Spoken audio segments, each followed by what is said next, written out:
سوال منم با دولت خدا نظر بدبختی مردم ما در این است که فرزندان اصیل خود را شناخته نمیتوانند و امروز شما نامزد قوای دموکراتی یعنی یک نوع تجسمی بازسازی هستید ولی مردم ما بازسازی را با زدوخودهای ملی واقعهای دوشنبه فرغانه اوش و غیره نسبت میدهد. فکر شما در این باره چطور است؟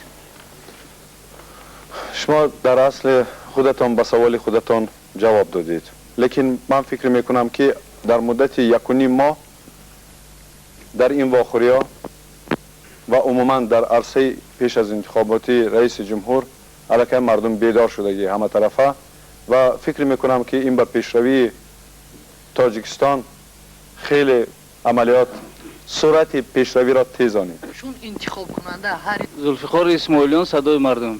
ببخشید.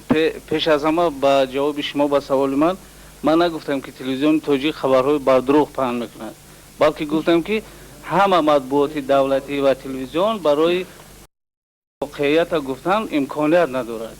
این خیلی بود گفتم من که کارمند واقعیت رو گفتم امکان دارم. خواهش میکنم سوال تید. سوال من به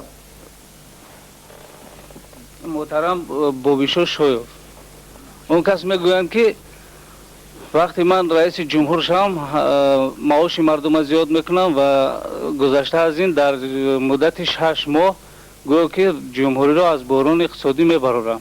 من میخواستم دونم که این چه خیلی امین عملی میشود در مدت تشکر. با هستم شما برای آنهای مسجدها و غیره با بخوری رفتن نتوانستید. در همین لحظه از طریق آینه نیلگون با آنها چه گفتنی‌هایی دارید؟ تشکر. من عذر میخواهم از همه برادران ما که در اون ناحیه‌ای که با اونجا رفتن امکان نداشتیم